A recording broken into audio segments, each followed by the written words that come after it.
Hi guys, आज आपण ICDSची योजना आहे ती पूर्ण डिटेलमध्ये म्हणजे त्याच्या हिस्ट्रीपासून तर सर्व ठीक आहे आतापर्यंत हे घेणार आहोत.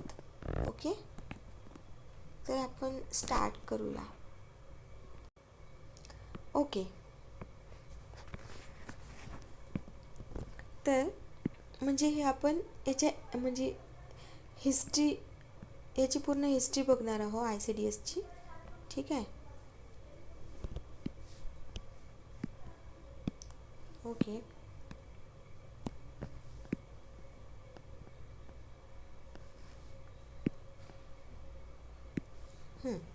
पहिले राष्ट्रीय बाल धोरण 1974चे होते. हे पहिले राष्ट्रीय बाल धोरण. ठीक आहे.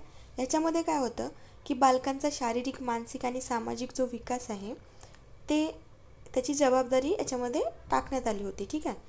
म्हणजे बालकांच्या शारीरिक, मानसिक आणि सामाजिक विकासाची जबाबदारी. ठीक आहे. मग नंतर काय झालं की म्हणजे याच्यामध्ये संपूर्ण आरोग्य, माता व बालकांसाठी पूरक पोषण, शारीरिक शिक्षणाचे प्रोत्साहन इत्यादींचा समावेश झाला. ओके, तर हे होतं काय पहिले राष्ट्रीय बाल धोरण 1974.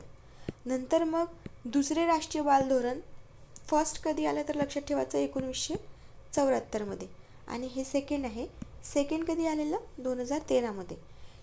तर याच्यामध्ये सगळ्यात इम्पॉर्टंट काय माहिती आहे का, हे जे आपण नाही का बालक कोणाला म्हणतात, 18 वर्षाखालील व्यक्ती म्हणजे बालक, म्हणजे त्यांना बालक म्हणून संबोधले जाते. तर ह्याची जे हे कधी स्वीकारलं होतं की 18 इयर्सच्या खालचे हे कधी हे केलं होतं, तर ते हे जे दुसरं धोरण होतं ना राष्ट्रीय बाल धोरण 2013, तेव्हा हे स्वीकारलं गेलं होतं. म्हणजे 26 एप्रिल 2013 रोजी स्वीकारलं गेलं होतं. आणि तेव्हा 18 वर्षाखालील व्यक्ती म्हणजे बालक असं म्हणजे नाही का त्याची डेफिनेशन सांगण्यात आली. ठीक आहे. ते कधी 2013च्या धोरणानुसार, बाल धोरणानुसार. हे 2013च्या धोरणामध्ये फक्त हे एवढा सेंटेन्स इम्पॉर्टंट आहे, म्हणजे एवढं लक्षात ठेवा. ठीक आहे. नेक्स्ट म्हणजे याच्यामध्येच आता हे काही एवढं इम्पॉर्टंट नाही आहे 2014चं. नंतर येते आता आपली ICDSची स्कीम आहे. ठीक आहे. आता बघा, एकात्मिक बाल विकास सेवा ICDS. ओके, तर याची सुरुवात म्हणजे जे राष्ट्रीय बाल आपण बघितलं ना, फर्स्ट जे धोरण होतं राष्ट्रीय बाल धोरण, ठीक आहे, ते 1974ला आलं. तर त्याला अनुसरूनच ही योजना करण्यात आली होती ICDSची. त्याची सुरुवात कधी झाली, 2 ऑक्टोबर 1975 रोजी. ठीक आहे. आता याच्यामध्ये काय होतं की बालकांचा विकास करणे हे याचं नाही का प्रायोरिटी होती या म्हणजे काय ICDSची. त्याच्यामध्ये आहे ना, म्हणजे असं म्हटलं जाते की बालकांच्या विकासासाठी काळजी घेणारा हा जगातील सर्वात मोठा आणि एकमेव असा कार्यक्रम होता. त्याच्यामध्ये 0 to 6 वयोगटातील बालके येतात. ठीक आहे. त्यांचा सर्वांगीण विकास याच्यामध्ये केला जाते. ओके, तर बघा आता याच्यामध्ये लाभार्थी कोण कोण आहे, तर हे इम्पॉर्टंट आहे. ओके, याच्यामध्ये लाभार्थी कोण आहे, तर 0 to 6 म्हणजे 0 to 6 इयरचे जे बालक आहेत ते, आणि 15 ते 45 वर्षाच्या महिला. ठीक आहे. या योजनेचे लाभार्थी असण्यासाठी म्हणजे निकष जे असावे लागतात ना, त्याच्यामध्ये BPL म्हणजे तुम्ही नाही का दारिद्र्य रेषेच्या खालीच असण्याची गरज नाही आहे. ठीक आहे. म्हणजे आपल्याला असं विचारू शकते, सेंटेन्स देऊ शकते, मग आपण त्याला राईट करू शकतो की ठीक आहे दारिद्र्य रेषेच्या खाली असतील तर, पण तसं काही नाही. म्हणजे हा क्रायटेरिया त्याच्यामध्ये नाही आहे असं त्यांना म्हणायचं आहे. 0 to 6 इयरचे बालके आणि 15 ते 45 वयाच्या महिला. समोर बघा, आता याची उद्दिष्टे काय ते ICDSचे, त्याची 0 to 6 वयोगटाची जी बालके आहेत ना, त्यांच्या पोषणाचा आणि आरोग्याचा दर्जा वाढवणे म्हणजे सुधारणे. ठीक आहे. हे त्याचे उद्दिष्ट आहे. मृत्यूदर, कुपोषण आणि शालेय गळती कमी करणे. हे बघा, हे तर तुम्हाला कळणारच की ठीक आहे मृत्यूदर असू शकते, कुपोषण असू शकते, पण शालेय गळती कमी करणे हे सुद्धा त्याचं एक उद्दिष्ट आहे. ठीक आहे. 0 to 6 वयोगटातील बालकांच्या आहाराचा आणि आरोग्याचा दर्जा सुधारणे. हे जनरलिस्टिक क्वेश्चन म्हणजे सेंटेन्स आहेत. ओके, आता बघा, मुलांच्या मानसिक, शारीरिक आणि सामाजिक विकासासाठी योग्य दिशा देणे, मृत्यूदर विकृती, कुपोषण तसेच शाळा सोडण्याचे प्रमाण कमी करण्यासाठी वेगवेगळ्या विभागात सुरू असलेल्या योजना, धोरण, कार्यक्रम यांच्यात योग्य असा समन्वय साधणे. ठीक आहे. तर हे सगळे ह्या ICDSचे उद्दिष्ट आहेत. ठीक आहे. आता या ICDSमध्ये कोणकोणत्या सेवा पुरवल्या जातात, तर विकासासाठी कोणकोणत्या सेवा म्हणजे पुरवल्या जाऊ शकतात. त्याच्यामध्ये आहे पूरक पोषण, पूर्वशालेय अनौपचारिक शिक्षण, पोषण व आरोग्य शिक्षण, लसीकरण, आरोग्य तपासणी आणि संदर्भित सेवा. ह्या सगळ्या या ICDSमध्ये पुरवल्या जातात. ठीक आहे. हे जे सांगितलं आहे ना, ह्या सेवा या ICDSमध्ये पुरवल्या जातात. ठीक आहे. आता बघा, हे जे सेवा आपण नाही का, म्हणजे ह्या ICDS थ्रू ह्या ज्या सेवा पुरवल्या जातात ना, म्हणजे तपासणी, लसीकरण, पूरक आहार ते इत्यादी सेवांकरिता अंगणवाडी कार्यकर्तीला मदत करण्यासाठी आशाची नेमणूक केली जाते. ठीक आहे. जे अंगणवाडी कार्यकर्ती असते ना, तिला हेल्प करायसाठी आपण बघितलं ना आशा, तिची नेमणूक केली जाते.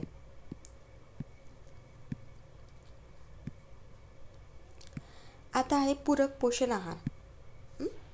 त्या दिवशी मी म्हटलं होतं ना की कोणत्या गटामध्ये किती आहार दिला जाते.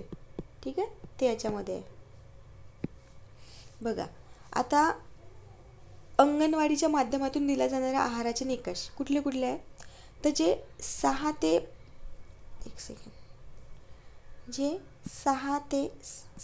72 महिन्याचा जो बालक असते ना, त्याला 500 कॅलरी ऊर्जा आणि 12 ते 15 ग्राम प्रोटीन मिळवून देणारा आहार पाहिजे, म्हणजे दिला पाहिजे. ठीक आहे. किती?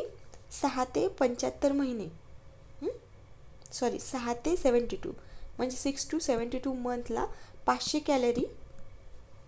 कॅलरी आणि किती 12 ते 15 ग्राम प्रोटीन. ओके. आणि जे अतिकुपोषित म्हणजे नॉर्मल बालक राहिलं तर 500 कॅलरी, आणि जे अतिकुपोषित राहते ना बालके, त्यांना 800 कॅलरी ऊर्जा आणि काय म्हणजे त्याला समोर म्हणजे 15 ते 25 ग्राम प्रोटीन्स. ठीक आहे. आणि ज्या गर्भवती माता राहतात त्यांना 600 कॅलरी ऊर्जा आणि 18 to 20 ग्राम प्रोटीन्सचा आहार. ठीक आहे. हे याचे निकष आहेत, आहाराचे निकष आहेत.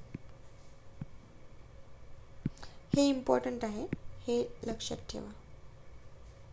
कोणाला किती कॅलरी, ॲटलिस्ट एवढं तरी की बालकांना एवढे कॅलरी, कुपोषित बालकांना 800 कॅलरी आणि मातांना 600 कॅलरी.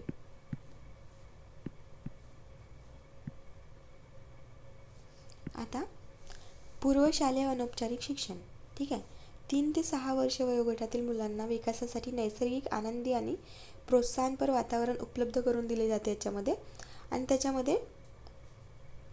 त्याच्यामुळे मग जे शाळेची गळती असते ना ते कमी होते. म्हणजे जे मुलं आहेत ते शाळेत जातात आणि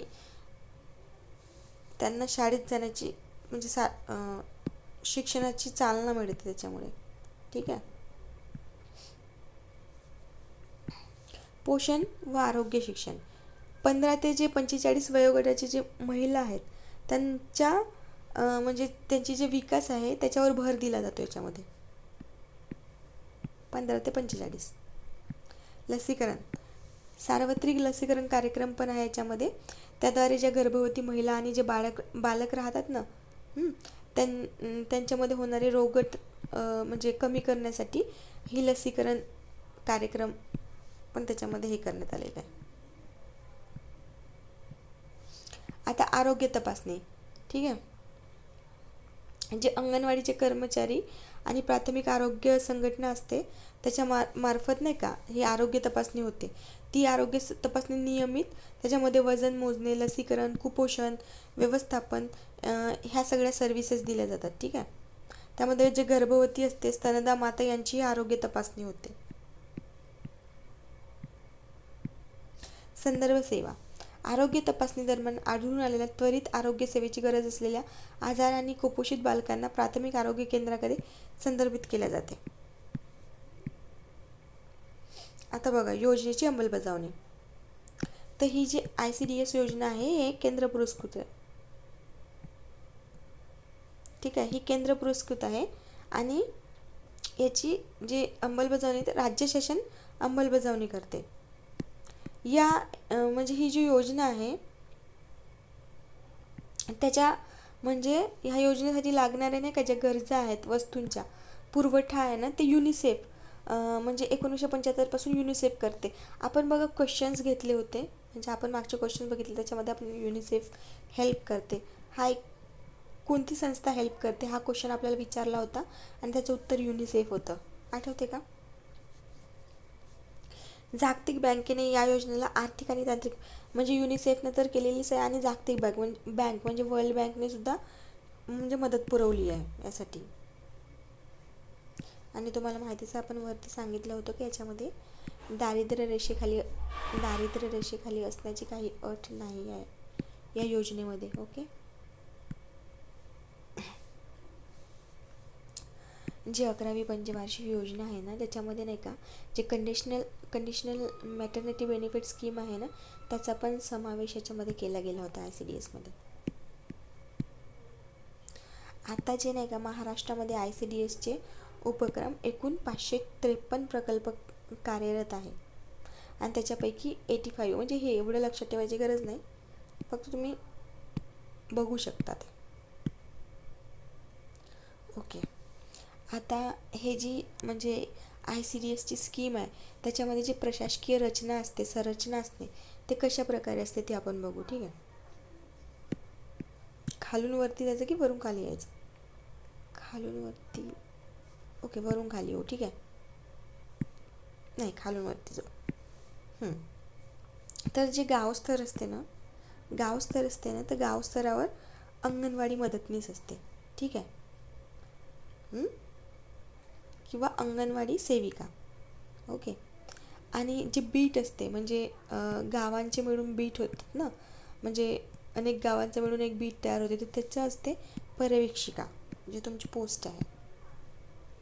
आणि त्याच्यावरती कोण असते तर बाल विकास प्रकल्प अधिकारी, ते तालुका स्तरावर असते. आणि उपमुख्य कार्यकारी अधिकारी जो असते तो जिल्हा स्तरावर असते, बालकल्याण.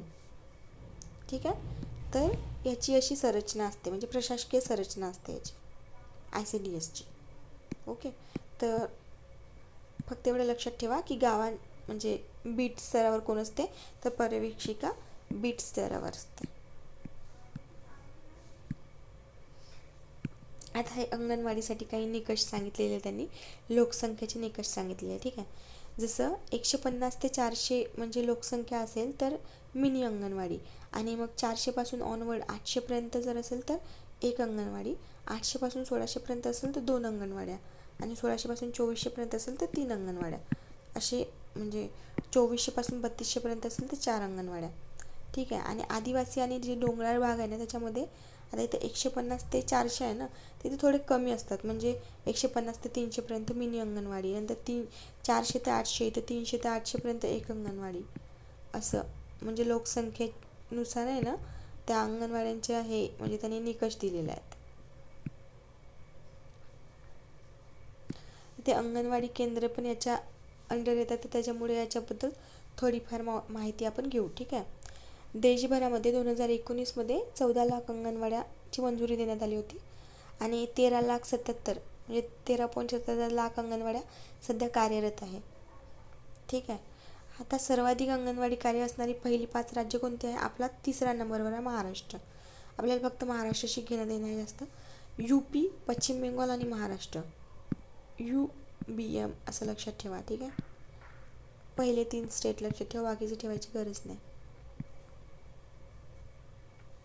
आता याच्यामध्ये दिलेलं आहे की मिनी अंगणवाड्या किती आहेत, म्हणजे हे इतकं करायची गरज नाही, पण तुम्ही गो थ्रू करू शकता. ठीक आहे. तर ही होती ICDS बद्दलची माहिती, की म्हणजे हिस्ट्रीपासून त्याच्या की काय होतं, कुठलं धोरण आलं, कुठल्या धोरणानुसार मग हे ICDSची स्कीम आली आहे. ICDSच्या स्कीममध्ये ते जे म्हणजे संरचना आहे प्रशासकीय संरचना ती कशी असते, त्याच्यामध्ये म्हणजे कुठल्या एज लिमिटच्या महिला आणि बालके येतात, आणि आणखी काय परत हे बघा आपण काय काय बघितलं याच्यामध्ये. पहिले राष्ट्रीय बाल धोरण म्हणजे त्याच्यामध्ये काय इयर लक्षात ठेवणे इम्पॉर्टंट आहे. त्याच्यामध्ये इयर लक्षात ठेवणे इम्पॉर्टंट आहे. एक सेकंड.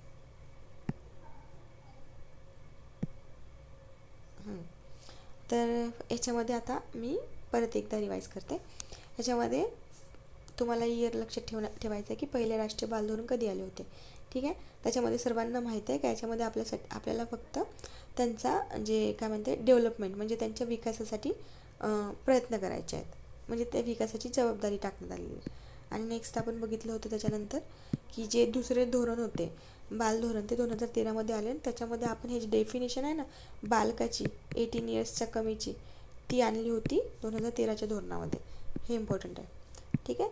त्याच्यानंतर मग हे इम्पॉर्टंट नाहीत का, त्याच्यानंतर ICDSची डेट इम्पॉर्टंट आहे 2 ऑक्टोबर 1975 रोजी. ठीक आहे. आणि याच्यामध्ये लाभार्थी कोण राहतात त्याच्यामध्ये 0 to 6 इयरचे बालके आणि 15 ते 45 वर्षाच्या महिला. ठीक आहे. आणि याच्यामध्ये BPL म्हणजे दारिद्र्य रेषेखाली असण्याची गरज नाही. ठीक आहे. आणि उद्दिष्ट तर तुम्ही जनरलिस्टिक आहे, तुम्ही त्याला हे करू शकता. ओके. आणि हा वाला चार्ट इम्पॉर्टंट आहे सर्वात जास्त. ह्याच्यामध्ये काय 6 ते 72 महिन्याचे असल्यास तर 500 कॅलरी आणि 12 ते 15 ग्राम प्रोटीन, आणि अतिकुपोषित असल्यास 800 आणि मातांना 600 कॅलरी. ओके. बाकी सर्व तर तुम्हाला येतेच. ठीक आहे. तर अशा प्रकारे ही ICDSची पूर्ण स्कीम होती. ठीक आहे. त्याच्यामध्ये जे इम्पॉर्टंट आहे ते मी तुम्हाला परत सांगितलं. आणि युनिसेफ. ठीक आहे. तर तुम्हाला याच्याबद्दल काही म्हणजे क्वेरीज असतील तर कमेंट बॉक्समध्ये सांगा. ठीक आहे.